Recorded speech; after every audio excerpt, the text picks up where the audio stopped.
Agnelé, qui es-tu et que fais-tu? Waouh, quelle belle question. Qui je suis et qu'est-ce que je fais? Alors, qui je suis? Donc, je suis Agnelée et j'aime bien me définir en tant qu'être humain, hein, un être humain qui essaye de se comprendre, de comprendre le vivant et de stimuler. En tout cas, j'ai compris très rapidement que être en joie était un état qui me permettait d'avancer, de transcender les défis de la vie. Et donc, j'essaye toujours de trouver les situations qui me mettent en joie. Et aujourd'hui, bah, j'en ai fait un peu mon métier. Et c'est aussi dans cette joie-là que euh, j'avance avec mes enfants et avec ma famille. Donc voilà qui je suis. Alors du coup, cette joie m'a obligée, en tout cas m'a invitée à la partager avec les autres, en tout cas. Et donc, je fais de la réorganisation neurofonctionnelle et je suis tradithérapeute africaine. Et dans ces deux facettes, enfin, j'en ai plein d'autres, hein, mais ce sont les deux essentiels que j'ai envie de partager avec vous aujourd'hui. C'est la joie et le fond de et la ligne, la ligne, comment je vais dire ça? Le Voilà. fil rouge C'est le fil peut-être? rouge Ouais. de ces deux facettes de ma personnalité ou de mon travail ou de ma manière de rayonner dans ce monde. Voilà. Et qu'est-ce que je fais du coup? Ok, donc je fais de la réorganisation neurofonctionnelle. Donc l'idée, c'est un pan des neurosciences qui se veut thérapeutique. C'est-à-dire l'idée, c'est comment augmenter la quantité de connexions neurologiques, la qualité de la gaine de myéline et la connectivité au niveau du cerveau. Donc c'est comment permettre à quelqu'un d'agir et de vivre en étant le plus économique, le plus écologique et en étant le plus joyeux possible, hein, en fonction des capacités de chacun, puisque je travaille avec des personnes qui vont totalement bien, et puis d'autres personnes qui sont en situation de handicap. Et dans la tradithérapie, mon objectif, c'est d'amener bah, ce côté magique de la vie à travers les soins, parce que on ne sait pas trop d'où viennent les rituels que je peux faire, des choses comme ça. Si, moi je sais d'où ça vient de mes ancêtres, mais mes ancêtres aussi l'ont acquis d'ailleurs. Et c'est comment toujours, j'aime bien dire, redonner le souffle de vie. Hein, quand on a perdu le souffle de vie, on perd sens à la vie. Et à travers la tradithérapie, c'est redonner du sens à la vie, du sens au corps, revenir dans ce corps et vivre pleinement sa vie, vivre pleinement les émotions et accueillir cette vie en tant que cadeau, en tant qu'un précieux cadeau. Donc voilà un peu ce que je fais dans ma vie et c'est voilà, avec les enfants, les adultes, les personnes en situation de handicap. Voilà un peu ce que je fais. Bah parfait, super. Alors, qu'est-ce qui t'a donné l'idée de faire ce que tu fais? Alors qu'est-ce qui m'a donné l'idée de faire ce que je fais? Donc c'est comme si tu me demandais qu'est-ce qui m'a donné l'idée de d'être dans le partage, d'être altruiste, de m'occuper des autres, d'avoir envie moi-même chaque jour au quotidien d'aller bien, de trouver les leviers qui peuvent me permettre d'aller bien, de m'éveiller, et aussi ce que je fais aussi pour mes enfants, ma famille, etc. Qu'est-ce qui m'a donné cette envie-là? Ben, c'est parce que je pense que je suis sortie d'une famille où mon enfance, elle n'était pas tout à fait très harmonieuse. Hein, je suis née au Togo, j'ai vécu au Ghana, ensuite je suis venue rejoindre une partie de ma famille en France. Donc du coup, il y a eu voilà, toute une époque où il fallait s'adapter à une nouvelle culture, à une nouvelle manière de manger. Je me souviens quand je suis arrivée à l'âge de 8 ans, les spaghettis pour moi c'était des vers de terre par exemple. Et il a fallu apprendre à manger des spaghettis. Enfin, ça paraît pas grand-chose, mais Ouais, ouais, si, ça... voilà. Et donc, qu'est-ce qui me fait faire ça aujourd'hui? Et donc, du coup, j'ai dû grandir en acceptant de vivre dans une culture qui n'était pas spécialement ma culture d'origine, d'apprendre à vivre avec toutes ces différences, de voir que c'était pas quelque chose de négatif, mais en fait de quelque chose de différent, du coup, qui vient m'enrichir. Et dans le cercle familial, disons que c'était pas très aisé, c'était pas très clair non plus, c'était pas très doux. Et donc il a fallu se construire sur bah, une maman qui était très très loin, un cercle familial pas toujours bienveillant, et puis une relation par exemple avec les professeurs à l'école, etc., plutôt bienveillant, là où c'était plutôt ressourçant pour moi. Et donc, je pense que toute cette histoire-là, avec l'envie de donner, non, peut-être d'avoir observé que tout le monde était différent et que chaque personne apportait, en tout cas dans mon bonheur de l'époque, chaque personne apportait quelque chose de bien précis et j'arrivais quand même à prendre de chaque personne, adulte ou jeune de mon âge, quelque chose qui me nourrissait. Et bah, c'est devenu une évidence que bah, aller vers l'autre, être dans le partage, accompagner l'autre dans un bien-être, je pense que pour moi c'est une évidence. Je ne sais pas si j'aurais pu faire autre chose. Maintenant, ce dont je suis contente, c'est que cet amour de la vie que toutes ces personnes et toutes ces situations ont pu développer chez moi, j'ai pu le comprendre à travers les neurosciences. C'est-à-dire qu'à un moment donné, on se dit, ouais, juste je vis. Et puis à travers les neurosciences, j'ai découvert qu'en fait, le résultat de ce que je suis aujourd'hui, c'est le résultat de toute une histoire, de toute une histoire génétique, de toute une histoire culturelle, de toute une histoire religieuse aussi. Et que, et que du coup, et les autres, en fait, à travers leur culture, la chance qu'on a d'habiter en région parisienne, c'est qu'il y a plein de cultures. Et les autres, à travers leur culture aussi, m'ont enseigné et m'ont permis de voir que, en fait, chacun a sa vérité. Et, euh, et aujourd'hui, ce que je fais, c'est vraiment le résultat de cet amour du vivant que j'ai pu percevoir dans les uns et dans les autres, et dans le fait que la science, quelque part, est venue valider ça. Je suis le résultat de toute une histoire, et que cette histoire-là, aujourd'hui, je veux la partager avec le monde d'une certaine manière. Et ça, c'est possible parce qu'on a un cerveau qui est adaptable, qui est plastique, et c'est possible parce que j'aime la vie, j'aime l'humain, j'aime le vivant, et j'aime la beauté. J'aime la beauté. Et je trouve que l'être humain, il est profondément beau, même si parfois on a des comportements, des pensées, des attitudes qui sont vraiment de l'ordre de la non-beauté, mais c'est la dualité de l'humain qui est comme ça.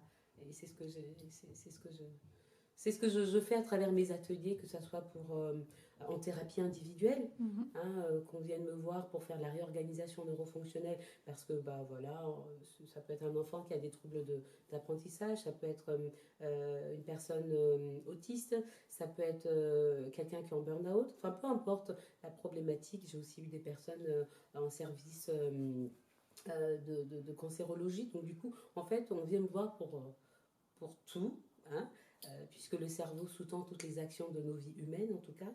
Et du coup, avec cette connaissance du cerveau, cette connexion, enfin, cette connaissance de la relation entre les différentes parties, et bah, du coup, on revitalise, mais aussi avec la connaissance en tradithérapie, avec cette vision de l'homme de l'Afrique, qui est quelque chose de très global, qui est quelque chose de très interconnecté avec les ancêtres, avec les éléments, l'eau, la terre, le feu. Et ben, on remet un peu de l'ordre dans le système, et ce qui avait perdu du sens, ce qui avait perdu du souffle, ce qui avait perdu de la vitalité retrouve de la vitalité. Et puis peut-être que je peux rajouter que j'interviens dans les centres sociaux, dans les crèches, donc je fais des journées pédagogiques, je donne des formations autour de tous ces thèmes-là.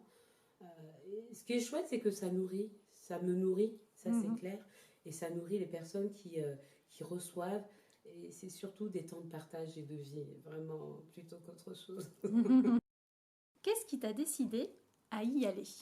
Alors, qu'est-ce qui m'a décidé à y aller? Qu'est-ce qui m'a décidé à oser croire que Agnelé pouvait exister, que Agnelé était intelligente, que Agnelé pouvait faire quelque chose pour ce monde et rayonner pour ce monde, hein. Pour moi, Ouais, c'est comme ça ça. que Ouais, je ouais. traduis cette question. Euh, je pense que c'est encore une fois de plus la situation de départ, la situation familiale, où je me suis dit, dans tous les cas, mon métier sera auprès des enfants, et tous les enfants doivent être heureux. Voilà, donc ça c'est un déclic de départ qui a toujours été là et qui est toujours là, puisque je travaille beaucoup auprès des enfants, même si je travaille aussi auprès des adultes. Et le deuxième déclic, je crois, c'est quand j'ai eu ma première Anaya. Cet enfant est arrivé. Alors elle est métisse parce que son papa il est espagnol. Et elle est arrivée, mais très très blanche, avec des cheveux très comme des Chinois, très raides. Et puis à l'époque, je l'allaitais, maintenant elle a 13 ans, je l'allaitais. Et puis souvent les gens ils me disaient, dans la rue, je me souviens, enfin dans la rue, quand j'étais quelque part et je l'allaitais, mais, tu sais, mais vous êtes la nourrice. Tellement qu'elle était blanche, qu'il y avait un décalage entre cet enfant-là, cette couleur-là, et moi, ma couleur. Et le déclic, ça a été de comment je vais accompagner cet enfant, comment ne pas l'abîmer. Parce qu'au moment où elle arrive dans ma vie, je me rends compte que, en fait, je suis abîmée. Je me rends compte que la femme que je suis, que j'ai des désirs, etc., que tout n'est pas clair dans ma vie, que tout n'est pas clair dans ma tête, et que mon désir en fait de faire plein de choses pour les enfants pour qu'ils soient heureux, et ben là j'avais aussi une opportunité extraordinaire de faire ça pour cet enfant-là. Donc alors j'ai commencé à apprendre plein de choses, à m'orienter vers Filiosa, etc., sur l'éducation bienveillante, positive, etc. Et puis bon, à l'époque déjà, je m'intéressais beaucoup aux neurosciences, puisque c'était l'époque où j'étais en STAPS, ouais, en Master 1, et où je voulais montrer que la prise en charge de la pathologie d'Alzheimer, qu'on pouvait faire différemment en mettant les personnes malades dans plus d'expérimentation sensorielle pour réveiller en fait le système nerveux et donc du coup pour une amélioration de la qualité de vie de la personne. Donc je venais de faire 1 an dans France Alzheimer où je leur faisais faire des activités de danse, où j'avais déjà demandé les musiques qu'ils aimaient. Et donc à chaque atelier, 2 fois par semaine, ils avaient la possibilité de redanser avec des mouvements toujours répétitifs. Donc c'est ce qu'on apprend du cerveau, en fait, on apprend la répétition, apprendre c'est répéter. Donc du coup automatiquement j'avais mis en mouvement toute la théorie que j'avais. Et, cet enfant... donc du coup, il y avait déjà beaucoup de résultats. Je m'intéressais beaucoup aux neurosciences. Et cet enfant est venu et elle m'a orientée du coup vers tout ce qui était Steiner, Montessori, c'est-à-dire dans l'apprentissage, quel apprentissage lui apporter, quelle éducation, quelle pédagogie. En fait, toutes ces questions-là, du coup, elles sont rentrées dans ma tête comme waouh, c'était quoi ça? Et puis c'était aussi le moment où je rencontrais Sonia Padovan. Sa mère Béatrice a inventé la méthode Padovan de réorganisation neurofonctionnelle. Et là, donc, ça fait du coup 13 ans que je suis en formation continue là-dedans et où j'apprends vraiment c'est quoi la mécanique du bien grandir, c'est quoi le fonctionnement du cerveau, cet organe qui est si extraordinaire, qui nous permet en fait de trouver l'équilibre entre le monde extérieur et le monde intérieur. Et je pense que voilà, pour répondre à ta question, le déclic, ça a été cet enfant qui encore m'a donné un grand défi de, bah voilà, ok, comment tu peux me rendre moi heureuse et tout ce que j'apprends aujourd'hui pour la rendre heureuse, en sachant que je suis 3 fois maman maintenant, et ben ça vient aussi d'elle, mais aussi ça vient aussi de ses filles. Je trouve que j'ai fait beaucoup de formations dans ma vie, à l'âge que j'ai, et je pense que je vais continuer parce que la vie c'est apprendre pour moi. Mais les plus grandes enseignantes que j'ai eues, ce sont mes 3 filles. Ah oui, et tu as 3 filles. Et j'ai 3 filles, ouais. C'est parce qu'elles m'enseignent c'est quoi bien grandir. Elles m'enseignent la relation à l'autre. Elles m'enseignent c'est quoi être humain avec humilité. Aujourd'hui, je fais ça, j'accepte ce que j'ai fait aujourd'hui et demain, bah, j'ai plein de convictions, j'ai plein de croyances, mais demain, devant une situation donnée, je vais être obligée de donner la réponse la plus appropriée. Elles m'ont aussi enseigné, à côté de tout le travail en neurosciences, elles m'ont enseigné c'était quoi aussi le bien grandir. C'est-à-dire j'avais la théorie d'un côté et concrètement j'avais la pratique avec elle. Ah non mais là elle fait ça, elle fait le 4 pattes, elle fait pas le 4 pattes, elle s'énerve pour ça, qu'est-ce que son cerveau est en train de me raconter. Et ça a toujours été ça. Et souvent je leur dis écoute, t'es un être de... qu'est-ce que je leur dis déjà? T'es un être de... t'es là pour trouver des solutions. T'es là pour être vivant. Et être vivant, c'est trouver des solutions. C'est rayonner ce que tu veux dans l'instant. Alors quand elles n'arrivent pas à faire quelque chose, je dis, qu'est-ce que tu as envie de rayonner là?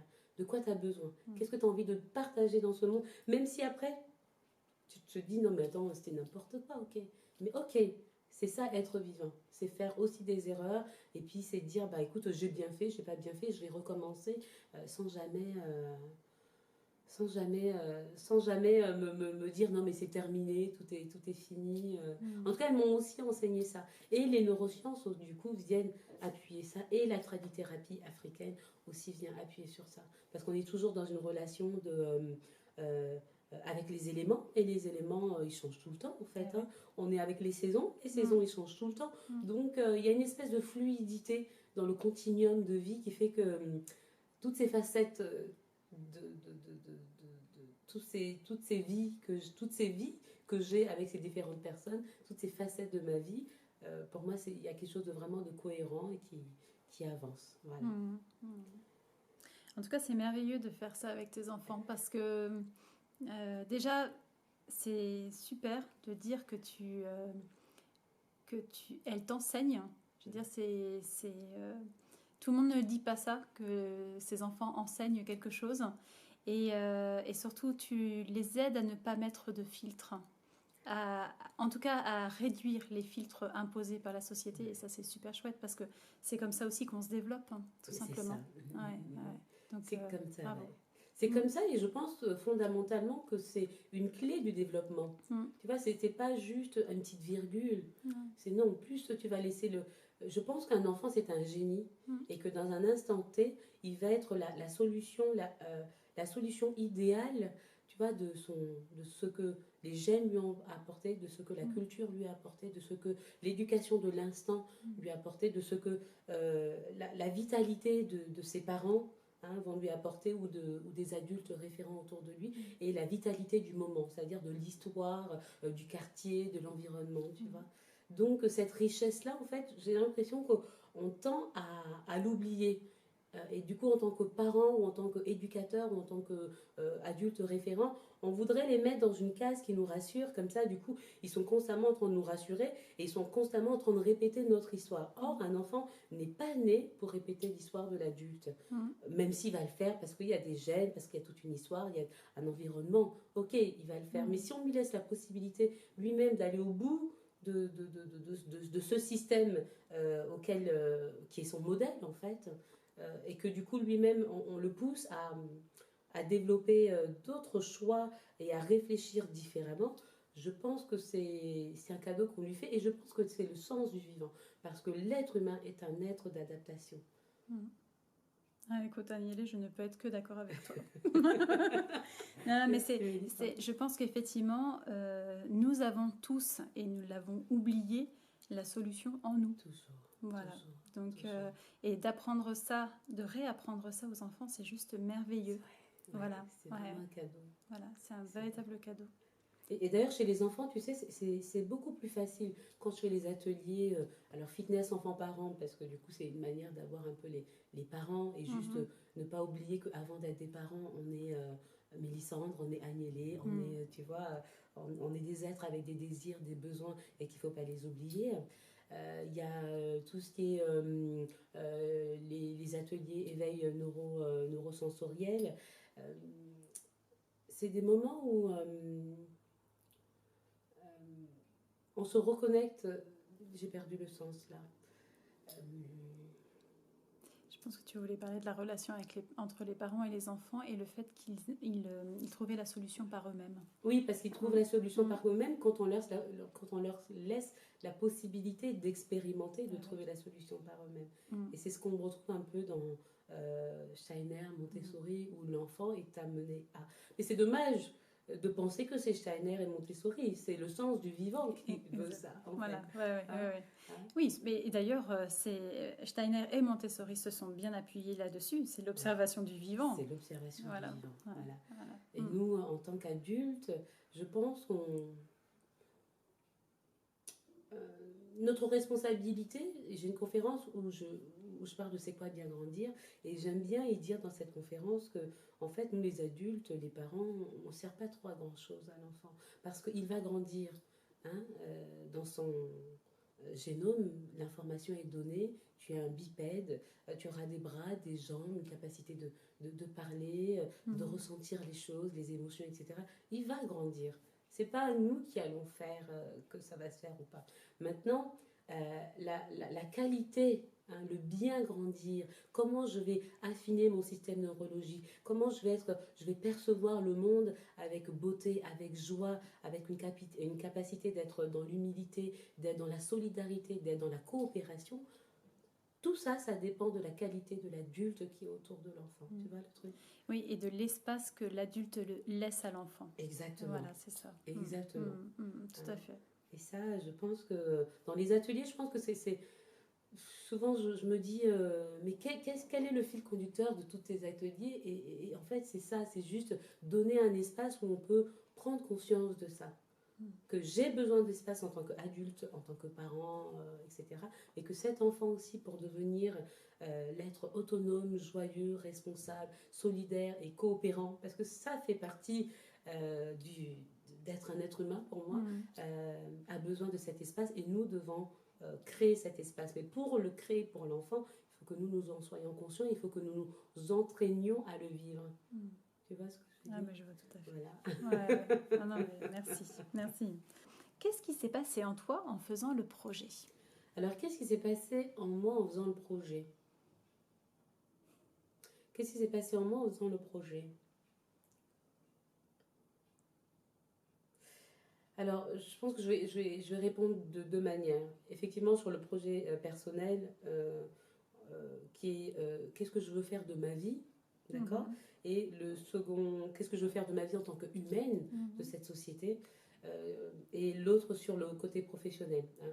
Alors, en tant qu'humaine de cette société, qu'est-ce qui s'est passé? C'est de découvrir vraiment que l'être humain, c'est ce que je disais tout à l'heure, hein, il est profondément beau, il est profondément bon, et tout en lui tend à aller vers le meilleur en fait. Absolument tout en lui tend à aller vers la croissance. D'ailleurs, tu vois, c'est ce que je disais tout à l'heure. Le corps va grandir, tu vois, comme une plante, elle va grandir. Elle va toujours chercher les meilleures conditions, tu vois, pour s'épanouir. Et l'être humain, dans son génome, dans son système, il y a ça. Et le fait d'avoir découvert ça, le fait d'être rentré dans les neurosciences, de m'être formée et d'avoir aussi découvert que la science venait expliquer des choses que je pensais que c'était complètement holistique. À un moment donné, je me suis dit, bah, en fait, c'est la même chose, tout ça, en fait. C'est tout ça, c'est la vie. Donc, ok, vas-y, avance avec tes deux côtés. Voilà, c'est vraiment l'amour d'avoir compris que, quoi qu'il en soit, tout le monde, même si parfois on vit des moments difficiles et que du coup on va y répondre difficilement, et on va y répondre avec les ressources du moment, c'est une histoire de ressources, et ben, tout le monde tend vers le mieux-être, tout le monde tend vers une vie meilleure, et puis si on a la chance qu'on nous a permis de grandir avec de l'empathie, de l'altruisme, et ben évidemment c'est ce qu'on va développer, c'est ce qu'on va vouloir valoriser, et puis si on n'a pas eu ça, bon du coup on fait aussi avec ce qu'on a, mais est-ce que ça fait de nous quelqu'un de bien ou pas de bien? Bah ça, je ne pense pas. C'est aussi peut-être ça dans comment je me suis développée au niveau de l'humaine que je suis. Aujourd'hui, rien n'est profondément... ça va être dur ce que je veux dire. Rien n'est profondément mauvais ou bien. Maintenant, c'est dans la situation dans laquelle je suis, je dois être en capacité de me mettre à la place de l'autre, de comprendre quel est le cheminement qui l'amène là dans un instant T. Et c'est vrai, quand on voit notre société, on se dit non mais attends, là l'humain, c'est laisse tomber. Mais c'est parce que peut-être aussi qu'on on nous montre à voir que des choses qui ne vont pas. Quand moi je suis chez moi, du côté de Perpignan, j'habite à Cazebel, je sors de chez moi, je vois tout ce vivant qu'est la nature. Je vois tout ce vivant que sont les étoiles quand je lève la tête le soir, etc. Et ben, je vois quelque chose de beau et je vois quelque chose de cohérent. Quand je vois toute cette diversité au niveau des plantes, des arbres, des fleurs, je vois que la vie, elle est diverse. Et quand je vois ça à travers la nature, je me dis que, je sais profondément que nous, les êtres humains, nous faisons partie de cette nature et que c'est juste parfois des mauvaises organisations, des croyances erronées, des envies de pouvoir qui font qu'aujourd'hui on en est là. Donc, je sais que on va s'adapter. Je sais qu'on a plein d'amour en nous. Je sais qu'on fera des erreurs et que chaque erreur, ce qui est important, c'est de reconnaître nos erreurs, c'est de les voir pour pouvoir les corriger. Et donc, j'ai plein de confiance en l'humain de cette société et j'ai plein de confiance en la vie. Donc, sur l'humaine que je suis, tous les jours, je me dis qu'est-ce que tu peux faire pour que ta vie soit bien. Hein. Quand je me lève le matin, je remercie la vie en disant ben, je suis encore là, donc c'est super. Hein. Donc, comment je peux faire pour que ma vie soit bien? Comment je peux faire pour que ma vie familiale ait du sens et que chacun trouve sa place? Et je me dis, mais vraiment, comment je peux faire, moi aussi, faire avancer cette société? Et d'autant plus que, tu vois, je suis togolaise. On a, que ce soit à Perpignan ou ici, on a des difficultés au niveau des minorités. Alors je dis mon minorité parce que je suis à Paris, tu vois, et que du coup, bah, je suis dans le moule là. Hein. Mais être différent, pour certains, c'est quelque chose de difficile. Et encore, ma fille, ma grande, elle disait à quelqu'un hier, mais vous savez, à chaque fois que maman elle nous emmène quelque part, on est toujours les seuls noirs. Quoi, tu vois. Ok, cette différence, en fait, c'est devenu ma richesse. J'ai compris à un moment donné que la différence, ce que j'étais de différente en tant que couleur de peau, en tant que ma réflexion, ma vision spécifique du monde, de l'être humain et de la relation, c'était ma richesse et que si j'avais quelque chose à partager dans ce monde, ce n'était que ça. Même si j'y mets de la neurologie derrière, même si je mets de la tradithérapie, ce sont que des mots, des gros mots parce qu'il faut bien se faire comprendre. Quoi. Mais ouais, je pense qu'au niveau de l'humanité, c'est ça. J'ai envie de rayonner ça. Alors au niveau professionnel, voilà, c'était comment cette vision du monde, d'un monde où tu sais que tout le monde est profondément beau, que tout le monde veut aller vers son bonheur, vers sa joie, etc. Comment amener ça dans quelque chose où tu vas le monnayer, où tu dois toucher beaucoup de gens parce que tu as envie de sensibiliser au bon fonctionnement du corps, au bon fonctionnement du cerveau. Comment ça peut se faire bah, du coup, ça a été pour moi une dizaine d'années de travail au cabinet, donc où j'accueille les personnes, les familles en soins individuels. Et ça a été aussi, je pense que j'ai aussi beaucoup appris. Ah, les patients m'ont énormément appris. J'ai dit les enfants, mais les patients m'ont énormément appris. Parce que j'ai pas suivi un cursus classique aussi. Donc là, tu vois, je suis dans des années où je me dis, est-ce que je reprends mes études pour devenir neurologue? Ces questions-là se posent maintenant. Et en même temps, j'ai été revoir mes anciens profs de l'université. Ils m'ont dit, mais écoute, aujourd'hui, tu sais tellement de choses et tu sais tellement faire de choses que ça serait dommage de t'enfermer, de te déformater. Pour te reformater, ça va être compliqué. C'est possible, hein. Et du coup, tout ça s'est passé là, avant la rentrée, hein, évidemment.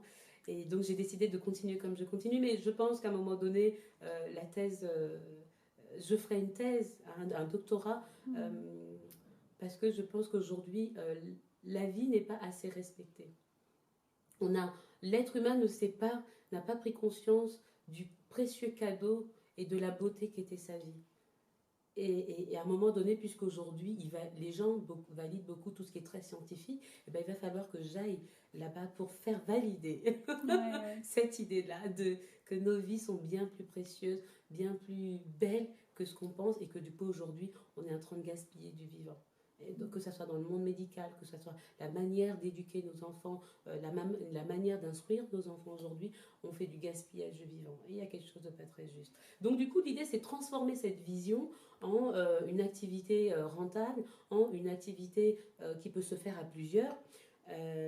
Donc du coup, il y a eu ces 12 ans en cabinet et aujourd'hui, j'ai envie de faire différemment, plus de conférences, plus de formations. Du coup, j'ai développé toute une palette de formations que je suis en train de mettre en place. C'est aussi pour ça que je suis sur la région parisienne. C'est mon premier voyage d'une semaine à Paris pour promouvoir mon activité. Donc Mélissande, je te remercie beaucoup parce que grâce à toi, j'ai une possibilité de partager cette information. Ça a été aussi la création d'abord d'une structure professionnelle où j'étais dans un centre médical parce que je voulais absolument être dans un centre médical. Je me suis dit, avant que les gens n'aillent voir les médecins parce qu'ils sont malades, eh ben, c'est normal qu'il y ait de la prévention, c'est normal qu'il y ait des informations qui sont données. Et je pense que ce qui m'a donné l'idée d'être dans un centre médical, c'est que ma première fille, à l'âge de 6 mois, je l'ai allaitée. Et la pédiatre m'a dit, mais non, mais c'est bon, c'est 6 mois, il faut arrêter. Comment ça Comment ça, il faut arrêter d'allaiter mon enfant quel- Voilà, donc c'est comme si du coup, elle était devenue la mère de cet enfant, elle comprenait mieux cet enfant que moi, alors que je l'ai porté pendant 9 mois, on a créé une relation intime et qu'elle n'a pas besoin de parler pour que je comprenne ce dont elle a besoin, même si je ne comprenais pas tout, on est d'accord, hein. À la troisième c'était mieux, mais à la première, non, on a encore besoin de plein d'apprentissage, de décodage. Et donc elle, c'est clair que cette femme-là, ce jour-là, m'a donné envie de dire, je vais créer le boulot qui va permettre de répondre aussi à toutes ces questions simples de la relation parent-enfant, etc. Donc j'ai créé ma première association, Bouger pour la vie, et dans laquelle je faisais donc fitness parent-enfant, il y avait des ateliers de yoga par-enfant, massage par-enfant, éveil corporel. Enfin, l'idée c'était la relation parent-enfant. Donc là, je travaillais pas toute seule puisque j'avais d'autres intervenants. Donc après, on a fait des voyages en Afrique, à l'hôpital, dans des orphelinats. Enfin, donc du coup, le projet, mon Dieu, quelle vie en fait. Ah, Quand mais on c'est raconte incroyable. tout ça, je me dis waouh. Non, mais du coup, je te découvre véritablement au fur et à mesure de cette interview et je me dis, mais quelle richesse! Ouais, C'est juste incroyable. parce que la vie Incroyable. est riche. Hein. Ah oui, la vie est riche. Ouais. Et puis je pense que du coup, l'association elle continue, hein, parce qu'on a un voyage en 2021 qui s'articule autour de la danse.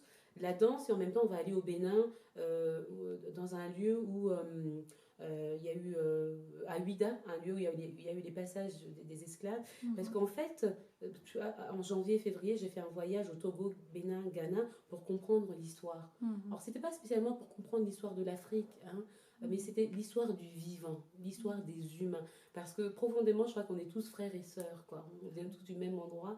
Et aujourd'hui, ce que j'ai envie de... Et ce que le cerveau, ce que les neurosciences m'ont permis encore de comprendre et de valider, sûr, on est tous frères et sœurs, quoi. Ben oui. C'est clair. C'est tous une même et humanité, c'est tous les mêmes gènes, c'est tous le même fonctionnement et on arrivera tous au même endroit. Et donc, à travers ce voyage de 2021, c'est découvrir donc différentes formes de danse ethnique du Togo et aller à Ouida tout simplement pour refaire le passage par rapport à l'histoire de l'esclavage. C'est pas tant l'esclavage africain, esclavage ou génocide, parce que à un moment donné, quand on fait des recherches et quand on commence à comprendre l'histoire, on voit bien qu'il y a des informations que le grand public n'a pas, mais tout simplement pour se rendre compte qu'on est tous des humains.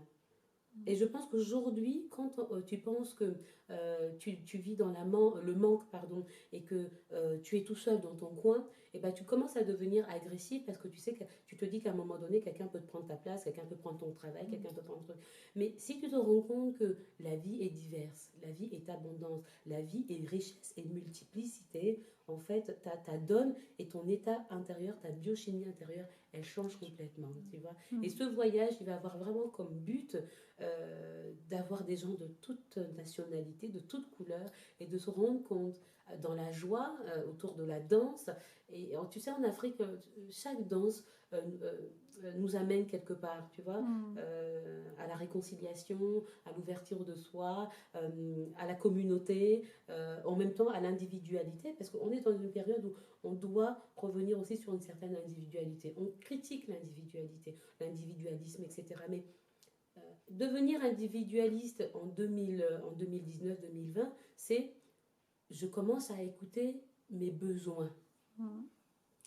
Donc si je commence à écouter mes besoins en tant qu'individu, je vais pouvoir mieux les présenter aux autres, tu vois, et demander aux autres ou moi-même m'organiser pour répondre à mes besoins. Hein, du coup, c'est vrai que le mot individualisme aujourd'hui, on le voit d'une manière un peu étriquée. Non, la société devient individualiste, mais on est obligé. On était vraiment dans la communauté, dans les religions, dans les groupes, etc., qui faisait que en tant qu'individu, je ne pouvais plus m'écouter. Et maintenant, du coup, on rentre dans l'individualité parce qu'il y a besoin de s'écouter et de découvrir qu'à l'intérieur de chacun de nous, il y a un précieux cadeau. Donc l'objectif, il va être joyeux pour moi. Je suis persuadée qu'il va être positif et joyeux. Donc ce voyage-là, il s'inscrit là-dedans. Mais là, j'ai créé depuis 2 ans l'Institut Équilibre et Santé. Alors, parce que l'Institut Équilibre et Santé, je voulais que ça soit un côté plus médical, mettre en avant le côté médical et pouvoir travailler dans différentes structures, aussi bien dans les écoles, aussi bien dans les hôpitaux et en cabinet et pour les associations comme je faisais avant. Donc là, on est plusieurs à intervenir dans cet institut. Donc il y a des personnes qui font de la communication bienveillante, il y a d'autres personnes qui font de la musicothérapie, etc. Et l'idée, c'est d'apporter comment je vais dire, des outils qui paraissent comme ça différents, hein, mais dans le fond, non, parce qu'ils restaurent et ils redonnent sens à la vie, en fait. Et donc, évidemment, l'axe principal, c'est la neurologie fonctionnelle, c'est aussi la tradithérapie, avec ce que j'apporte d'une manière adaptée à la culture ici, bien sûr. Mais du coup, c'est toutes ces autres personnes qui apportent leur lumière, leur timbre, leur différence. Parce que la différence, je le dis et je ne cesserai jamais de répéter, c'est une richesse pour tout le monde, le fait qu'on soit tous différents. Donc voilà, au niveau professionnel et au jour d'aujourd'hui, voilà, je suis dans cette phase où il y aura un peu moins de soins individuels, mais plus de voyages, parce que voilà, Paris c'est le premier, il y a un autre à Bordeaux qui s'organise, il y en a un autre en Martinique, deuxième semestre 2020 qui s'organise. Donc voilà, c'est une autre vie qui commence.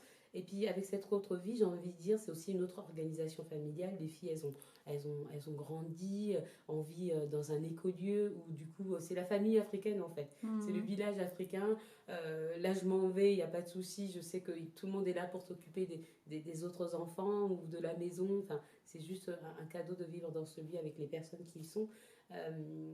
Donc c'est une autre vie là qui commence pour moi. Et encore une fois, merci parce que je sens que ce partage que je fais aujourd'hui me donne, même si parfois j'ai un peu peur en fait d'aller dans cette autre vie, parce que j'étais dans ma... En fait, souvent on parle il faut sortir de sa zone de confort en fait. Jusqu'à maintenant, je pense que j'étais dans ma zone d'inconfort. Je me suis obligée à paraître au monde d'une certaine manière. Et aujourd'hui, en faisant cette interview habillée comme ça, puisque le côté tradithérapeute, j'en parle pas souvent. C'est maintenant que beaucoup de gens savent que je suis tradithérapeute. Aujourd'hui, je pense que je rentre dans ma totalité et que ce que je vais apporter avec audace va être beaucoup plus juste, va être beaucoup plus puissant et va apporter beaucoup plus à ce monde. Et c'est ce que je souhaitais, comment servir le monde, comment te servir en tant qu'individu, comment me servir en tant qu'individu, comment servir mes enfants, comment... Voilà. Donc du coup, aujourd'hui, je pense que